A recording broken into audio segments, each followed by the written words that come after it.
मैं फिर honourable leader of the opposition की तकरीर के हवाले से ही बात करूंगा।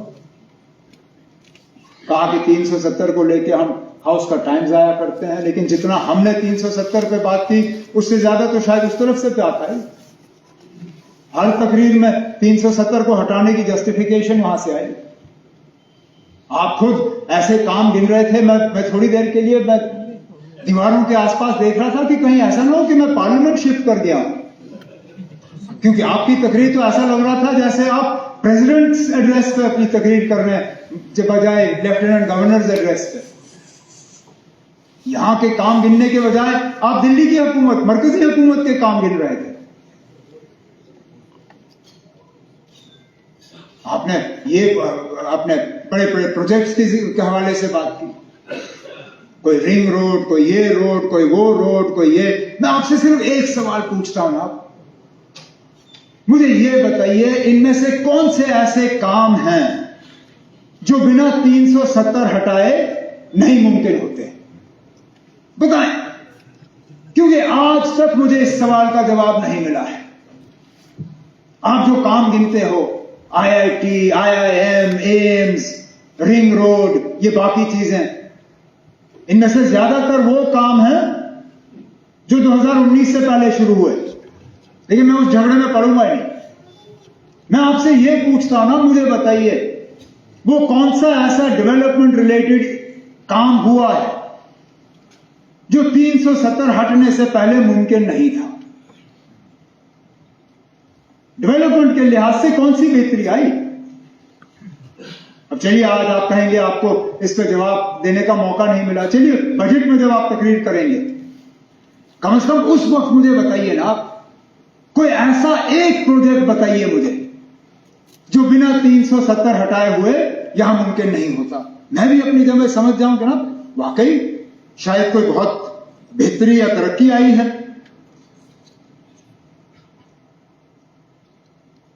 पॉलिटिकल रिजर्वेशन के हवाले से बात हुई, जनाब 370 हटा तब पॉलिटिकल रिजर्वेशन मुमकिन हुआ। अब पॉलिटिकल रिजर्वेशन करके आपने क्या फायदा दिया इस कौम को?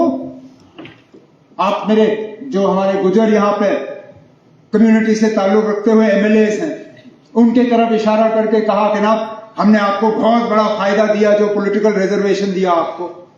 अरे इनकी तादाद गिनिए ना, आज कितने हैं? 6 हैं। आपके रिजर्वेशन देने से पहले कितने थे ना, जरा पूछे इनसे। 9 थे। नहीं ना, आज 9 नहीं है। हाँ ना, आप आपने चुन के गुजर कम्युनिटी को कहा, जनाब आप थे ना, आपने इनको कहा, आपने अब आप अपनी बात को दूसरे अंदाज में पेश करेंगे, लेकिन मैं हाउस में मौजूद था। आप थे ना, आप बैठिए ना, आप बैठे। आपने उस वक्त हमारे तरफ उंगली करके ये कहा कि इन लोगों ने आपको, मतलब गुजरों को, ST का दर्जा देने के बाद भी पॉलिटिकल रिजर्वेशन नहीं दी। ये कहा आपने ये नहीं कहा कि हमने 9 सीटें पॉलिटिकल रिजर्वेशन दी। आपने गुजर कम्युनिटी को कहा कि आप लोगों को ST का दर्जा मिला था, लेकिन इन लोगों ने आपको पॉलिटिकल रिजर्वेशन नहीं दी। उसके बुनियाद पर मैं आपसे पूछता हूं ना कि पॉलिटिकल रिजर्वेशन देके आपने फायदा क्या दिया? उस वक्त 9 थे, अब 6 हैं। अब आप कहोगे पहाड़ियों की आबादी बढ़ गई, यहां तादाद बढ़ गई, लेकिन इसमें से 2 तो मेरे साथी ऐसे हैं जो ओपन सीटों में जीत के आ गए, तो कोई ऐसा तूफान नहीं। तो मैं फिर इस बात पे आता हूं ना कि 370 हटाने के बाद कौन सा ऐसा करिश्मा हुआ जिसकी बुनियाद पे आप कहोगे जनाब कि जमीन आसमान का फर्क पड़ा, बहुत फायदा हुआ लोगों को। फिर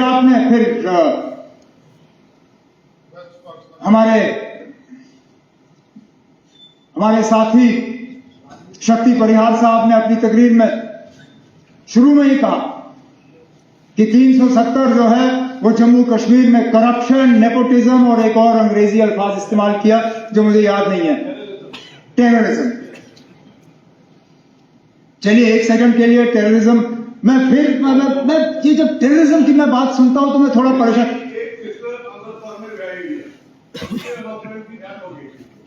वो हमारी प्रॉपर्टी को नहीं ले सकती थी, आज मैं आ रहा हूं उस बात पे, मैं उस बात पे भी आ जाऊंगा,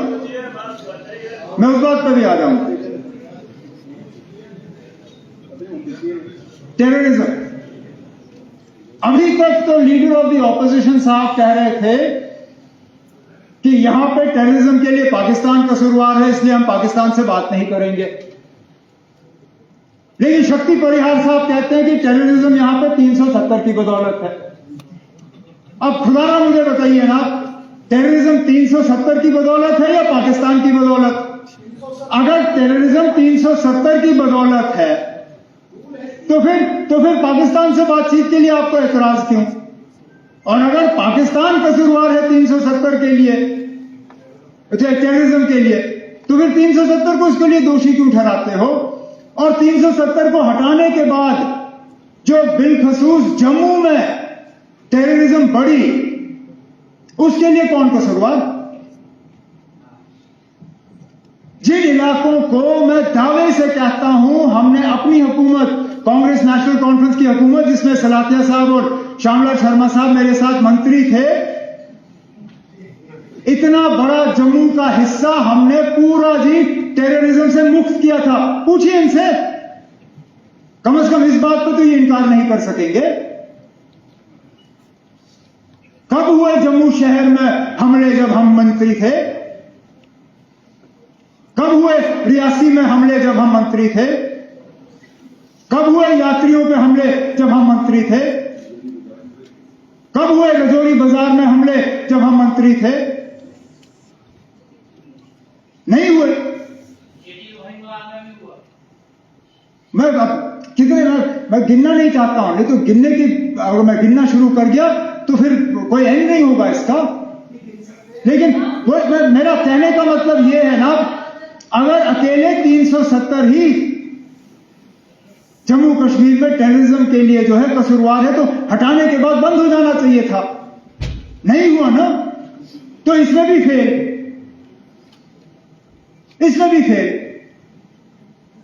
फिर नेपोटिज्म की तो मैं बात करूंगा ही नहीं, क्योंकि उसमें कोई पार्टी जो है वो कहते हैं ना हमाम में सब नंगे, ना हम नेपोटिज्म की बात कर सकते ना आप, तो छोड़ दीजिए उसको। अब करप्शन की हम बात करें, 370 करप्शन के लिए जो है जिम्मेदार था, और हटने के बाद अब करप्शन है नहीं। जल जीवन मिशन पर सबसे ज्यादा शोर किसने किया ना? सबसे ज्यादा शोर जल जीवन मिशन पे किसने किया? क्या कहा? जुगाड़ जीवन मिशन? हाँ, जुगाड़ू जीवन मिशन, जल जुगाड़ मिशन, कुछ ऐसा ही कहा। ये मेरे अल्फाज नहीं है, उस तरफ से आए। हम एज मिनिस्टर, अब शायद कहना नहीं चाहिए, लेकिन हम आपस में बैठ के ये बात करते हैं कि अगर क्वेश्चन आवर में पहले 2 सवाल जो हैं वो जल जीवन मिशन के हों, हमारा काम आसान हो जाता है, क्योंकि 40-45 मिनट तो इसी बेचारे जावेद राणा साहब के ही निकल जाते हैं। क्योंकि आप में से कोई ऐसा नहीं है जो जल जीवन मिशन को लेके परेशान नहीं या शिकायत नहीं करता। एक चलिए, माइनिंग पे करप्शन पे इल्जाम आपने लगाए, हमने नहीं। हमने तो इसका कभी जिक्र ही नहीं किया। इस सेशन से पहले जल जीवन मिशन के बारे में शिकायतों का आपने हमसे तो सुना नहीं होगा। जमीनों के मामलों में करप्शन की बात, मिस गवर्नेंस की बात, कन्वर्जन ऑफ लैंड यूज, वो हमारी बदौलत नहीं, वो सब पोस्ट 370 आया, जिसकी बात श्यामलाल शर्मा साहब ने क्वेश्चन आवर के दौरान इतने जोरों शोर से किया। वो सारा कानून तो 370 हटने के बाद आया। तो फिर मैं पूछता ना, क्या बेहतरी आई? करप्शन भी नहीं रुका, मिस गवर्नेंस भी नहीं रुका, अब ठीक है, आप कहते हो कभी नहीं आएगा, हम कहते हैं हम वापस लाएंगे। वो कहते हैं उम्मीद पे दुनिया कायम है। ठीक है ना, हम अपनी उम्मीद की दुनिया में रहेंगे, आप अपनी दुनिया में रहो, देखते हैं कौन सही निकलता है। लेकिन ये मुझे मत कहिए ना कि अब सुप्रीम कोर्ट का मोहर लग गया है। मैं वकालत नहीं जानता हूं, शायद मुझे नहीं मालूम अगर आपने वकालत की होगी या नहीं, लेकिन आपके आसपास काफी मतलब अच्छे हट्टे कट्टे वकील बैठे हैं ना। ये भी जानते हैं ना कि अदालत का फैसला दूसरी अदालत में टाला जा सकता है या बदलाया जा सकता है। सुप्रीम कोर्ट में 3 जज का बेंच जो है 5 जज का बेंच बदला सकता है, 5 जज का बेंच 7 जज का बेंच बदला सकता है। जब तक पूरा बेंच नहीं बैठता तब तक फैसले बदलाए जा सकते हैं। अब क्या इस तरह के हालात मुल्क में पैदा होंगे या नहीं होंगे, आप कैसे कह सकते हो ना? ठीक है ना, आपके पास कौन सी ऐसी जादू की छड़ी है कि आप कह सकते हो कि इस तरह के हालात कभी मुल्क में बनेंगे नहीं? मैं तो ये दावा कर नहीं सकता हूं। ये दावा लोग करते जब बीजेपी के 2 MP थे राजीव गांधी साहब के वक्त में, उस वक्त कभी सोचा जा सकता था कि मुल्क में इस तरह के हालात होंगे, लेकिन बन गए। क्या पता ना आगे क्या होगा। हम फिलहाल इस पर बात करते रहेंगे, वो हमारा हक है। ये हक आप आपसे छीन नहीं सकते, क्योंकि जो हम बात कर रहे हैं वो इस मुल्क के आईन के तहत कर रहे हैं। अब मैं इस बात में पढ़ूंगा ही नहीं कि टेम्पररी स्टेटस था या नहीं था।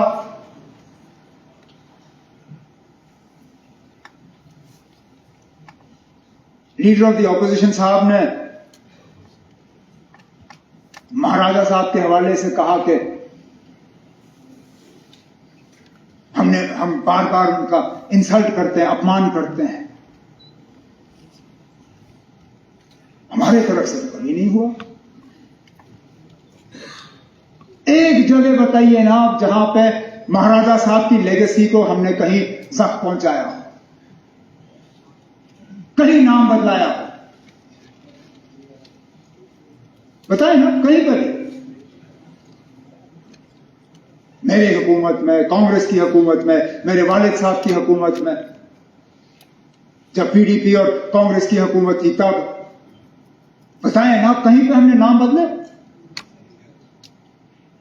प्रताप सिंह पार्क आज भी प्रताप सिंह पार्क, SMGS अस्पताल आज भी SMGS अस्पताल, SMHS अस्पताल आज भी SMHS अस्पताल। कहीं सड़कों का नाम नहीं, कहीं पर भी नहीं। लेकिन मुझे बताइए ना, महाराजा साहब के जो अगर हम विरासत देखें तो जो सबसे बड़ी चीजें क्या थी? एक जम्मू कश्मीर रियासत, वही देगा ना हमें विरासत में। ये रियासत बना के उस रियासत का आपने क्या हाल किया ना? बताएं ना, ये कहने की बात है। ये छोड़िए ना, छोड़िए। अब वो दिल्ली ने किया ना, वो आपने नहीं किया, वो मरकज की हुकूमत ने किया ना। वो क्या वो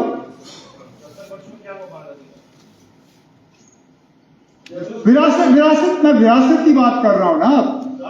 महाराजा बहादुर ने विरासत में जम्मू कश्मीर का एक नक्शा आपको दिया। चलिए, एक हिस्सा पाकिस्तान के पास में, उस पर भी आज फॉरेन मिनिस्टर साहब ने कहा कि हम वापस लेके आएंगे। किसने रोका? मुझे बताएं ना, किसने रोका? हमने कभी कहा कि मत लाओ? कभी कहा? हम कहते हैं अगर लाना है तो लाइए। अच्छा, यहां पे तकरीरों में कांग्रेस को आड़े हाथों लिया गया। आपने हाजी पीर छोड़ा, आपने ये छोड़ा, आपने वो छोड़ा। खुद बताइए ना, जब करगिल का वार हुआ क्या वापस लाया? वो मौका था ना, लाते। मौका मिल गया था, बहाना था आपके पास। पाकिस्तान ने हमला किया था, अगर लाने का इतना शौक था उस वक्त लाते, नहीं लाए। चलिए कोई बात नहीं, उस वक्त नहीं हो पाया। आज अगर ला सकते हो लाइए ना। हम में से कौन सा ऐसा है जो कहे ना लाए? ला सकते हो तो लाइए। लेकिन उसके साथ साथ जब आप वो नक्शा देखते हो ना जम्मू कश्मीर का, उसमें जम्मू कश्मीर का एक हिस्सा पाकिस्तान के पास है, ठीक, लेकिन एक हिस्सा चीन के पास भी है। उसकी बात क्यों नहीं होती? उसका जिक्र क्यों नहीं होता? जब आप लाएंगे ना, मेहरबानी करके जब ये थोड़ा सा हम पे एहसान करिए, जब उस तरफ का लाएंगे तो जो चीन के पास है ना वो भी लाइएगा। लेकिन चलिए, वो दो हिस्से जो चले गए वो छोड़ दीजिए। जो महाराजा साहब ने जम्मू कश्मीर का नक्शा बनाया था उसके भी आपने दो हिस्से किए, लद्दाख को अलग किया। अब आप कहते हो लद्दाख के लोग ये चाहते थे। कभी पूछा आपने उनसे? कभी मालूम करने की कोशिश की? पहले दिन से करगिल के लोग इस फैसले के साथ नहीं थे, ठीक। आज अक्सर बेशतर लद्दाख की आबादी जो है, बौद्ध आबादी, वो भी इस फैसले के साथ नहीं है। आज जिन लोगों ने 5 अगस्त 2019 को मिठाइयां बांटी थी, आज वो भी कहते हैं कि शायद इससे बेहतर तो हमारी हालत जम्मू कश्मीर के साथ ही बेहतर थी। तो पैदल आए लेह से दिल्ली अपने हकूक हासिल करने के लिए, तो वो विरासत का जो हमें मिला था वो भी नहीं रहा। और विरासत में महाराजा साहब क्या छोड़ गए हमारे लिए? स्टेट सब्जेक्ट लॉज, कि हमारी जमीन हमारी, हमारी नौकरियां हमारी। कहां है वो लॉज ना? कहां है वो कानून? आज आपकी जमीन पे आपका क्या हक है ना? कोई भी आके ले लेगा। आज आपकी नौकरियों पे क्या हक है आपका? इससे अच्छा तो हिमाचल का हाल है। हिमाचल पे फैक्ट्री लगती है तो वहां कानूनन 70% जो है मुलाजिम हिमाचल के होने हैं। वहां अगर होटल लगता है तो 70% मुलाजिम हिमाचल के होते हैं। आप बताइए ना कौन सा ऐसा कानून यहां पे है? तो जब महाराजा साहब का नक्शा आपने नहीं रखा, जब महाराजा साहब का स्टेट सब्जेक्ट का कानून आपने नहीं रखा, तो हमने अपमान किया या आपने किया?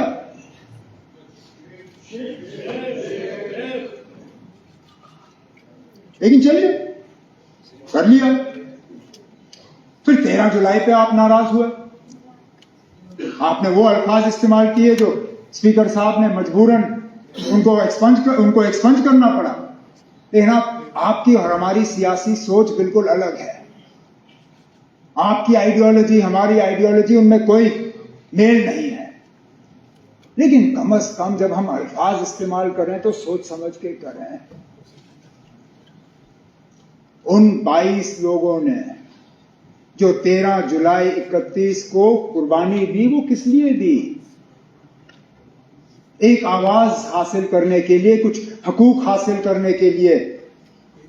और अगर उनका वो करना गलत होता, महाराजा साहब ने उनकी कुर्बानी के बाद जो कदम उठाए, क्यों उठाए? जो विजिलेंस कमेटी बिठाई गई, जो जस्टिस दलाल कमीशन बिठाया गया, क्यों बिठाए गए? जो उस कमीशन के बाद इलेक्शन का अनाउंसमेंट हुआ, जो इलेक्शन करके प्रजा सभा बनी, वो प्रजा सभा आखिर में जम्मू कश्मीर की असेंबली बनी।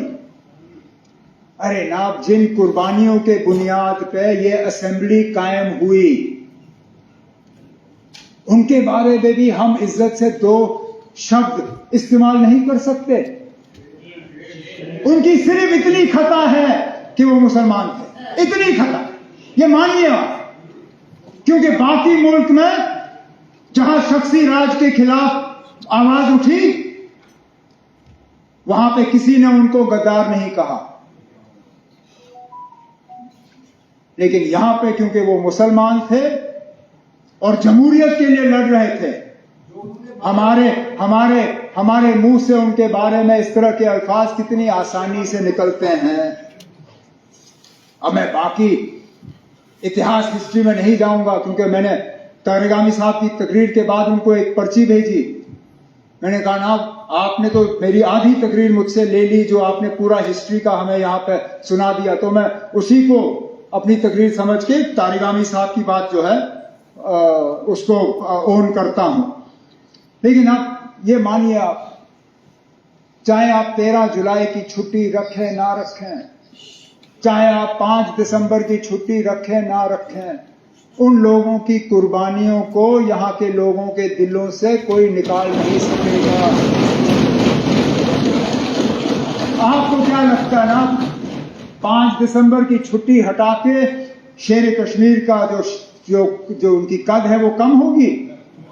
अरे ना, अगर आपने हमसे पूछा होता, मैं अपनी मर्जी से वो छुट्टी छोड़ देता। मेरे साथी, पता नहीं उनको याद है या नहीं है, जब मैं वजीर आला था पिछली बार, मैंने अपने साथियों से उस वक्त कहा कि हाँ, मैं 5 दिसंबर की छुट्टी छोड़ना चाहता हूं। सलाखिया साहब गवाह हैं। मैंने कहा इस जम्मू कश्मीर में छुट्टियां बहुत ज्यादा हैं, मैं छुट्टियां कम करना चाहता हूं, लेकिन अगर मैं बाकी छुट्टियों को काटना शुरू करूंगा, ये लोग मुझे कहेंगे कि देखो अपने दादा की छुट्टी तो रखी, बाकियों को काट गए। तो मैं पहले शेर कश्मीर की छुट्टी जो है 5 दिसंबर वाली निकालूंगा, फिर हम और छुट्टियां जो है कम कर लेंगे, क्योंकि मुझे मालूम है शेर कश्मीर की शख्सियत जो है वो 5 दिसंबर की छुट्टी से नहीं है। उन्होंने जो जम्मू कश्मीर के लिए किया वो कोई मिटा नहीं सकता।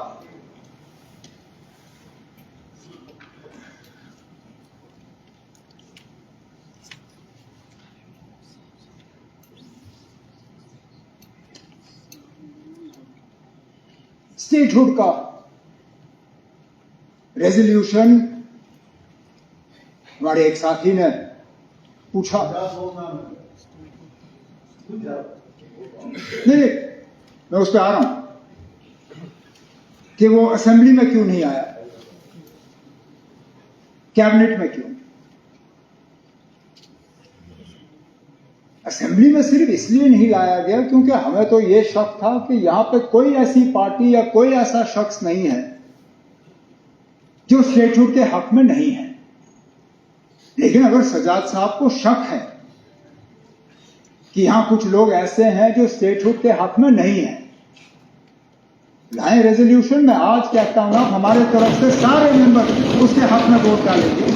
वैसे भी शायद कल या परसों उन्होंने वैसे भी हाथ ऊपर करवा के 2 रेजोल्यूशन तो यहां पास कराई थी, ये वाला भी पास करा देते, हम अभी वहां हाथ ऊपर कर लेते। नहीं ना, ये वाला अब इनसे बात करके करवा लीजिए, लाइए ना, इनसे मशवरा कर लीजिए, आपके वहां बैठे हुए हैं, लाए ना, हमें कोई एतराज नहीं है। लेकिन उसके साथ साथ जब तक हमें स्टेटहुड वापस नहीं मिलता, तब तक गवर्नेंस पे क्लैरिटी के लिए जो बिजनेस रूल्स जो हैं उन्हें फ्रेम करने की जरूरत थी। अब बेशक थोड़ा वक्त लगा, लेकिन कल रात को कोई 8 बजे के आसपास हमने कैबिनेट की मीटिंग की। हमारे बिजनेस रूल्स जो हैं वो फ्रेम हो गए हैं, कैबिनेट ने उनको मंजूरी दी। उस मंजूरी को अब लेफ्टिनेंट गवर्नर साहब के पास भेजा हुआ है और उम्मीद की जा रही है कि उस पर जो है मंजूरी दिलवाई जाएगी, ताकि कम से कम जब तक ये सिस्टम जो है हमारा है, मैं तो मान के चल रहा हूं कि टेम्पररी है, लेकिन जब तक है ठीक तरह से चलना चाहिए, कोई कंफ्यूजन की गुंजाइश रहनी नहीं चाहिए। वो कंफ्यूजन कम हो, उसके लिए ये जो बिजनेस रूल्स हैं ये चले आगे तो अच्छा है।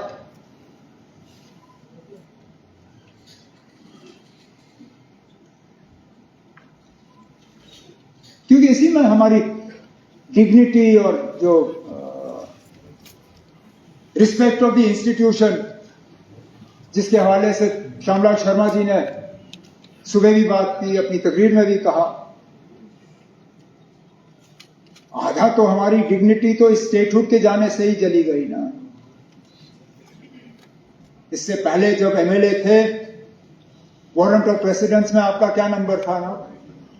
आज क्या नंबर है? हाँ, आज क्या है?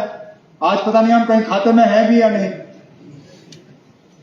मेरा नंबर है चीफ मिनिस्टर, जब मैं इससे पहले यहां खड़ा था मैं यूनियन कैबिनेट मिनिस्टर के बराबर था।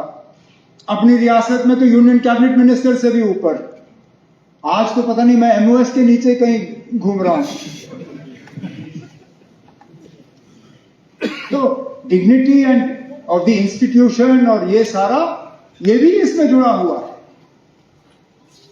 तभी तो हम लड़ रहे हैं ना। ये स्टेटहुड की लड़ाई हम अपने लिए नहीं लड़ रहे हैं, ये मेरी अपनी लड़ाई नहीं है,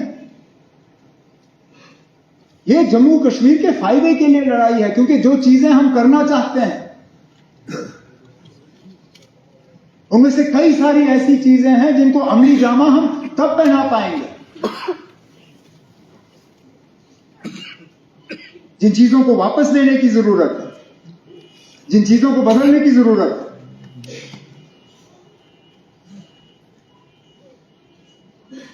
लेकिन हमारी लड़ाई एक सच की लड़ाई है, इंसाफ की लड़ाई है, कानून की लड़ाई है और जम्मू कश्मीर के लोगों को एक राहत की सांस लेने की लड़ाई जो है हम लड़ रहे हैं। और इस लड़ाई में हम पीछे नहीं हटेंगे। बीच बीच में कुछ लोग हमें डराने की, धमकाने की, खामोश कराने की कोशिश करते हैं, लेकिन हम खामोश रहने वाले लोग नहीं हैं। हम जम्मू कश्मीर के लोगों के हकूक के लिए, जम्मू कश्मीर के लोगों के बका के लिए, जम्मू कश्मीर की तरक्की के लिए, जम्मू कश्मीर के भाईचारे के लिए अपनी लड़ाई जारी रखेंगे। स्पीकर साहब, मुझे कल इससे ज्यादा लंबी तकरीर करनी है। पानी का एक कतरा पीने की इजाजत शाम के 6:35 से पहले पीने की इजाजत भी नहीं है। तो कल की तैयारी करने के लिए मैं आज अपनी तकरीर यहीं पे समाप्त करूंगा। एलजी साहब को उनके खुतबे के लिए मैं अपने तरफ से शुक्रिया करता हूं और उम्मीद करता हूं कि हाउस के तरफ से एलजी साहब का शुक्रिया होगा। बहुत बहुत शुक्रिया। Thank you very much. शुक्रिया की तारीख पर वोट लेने से पहले हाउस को मालूम है कि इस सिलसिले में जनाब सज्जाद मेरी लोगों की जानिब से तरामीम पेश हुई है जो एडमिट हुई थी। अब मैं सज्जाद साहब से गुजारिश करता हूं कि वो हमें बताएं कि वो अपनी तरामीम वापस लेना चाहता है या ऐवान से या वोट लेना चाहता है। तो मैंने जो एक्सेप्ट हुआ था उसमें डेली वेजेस का था।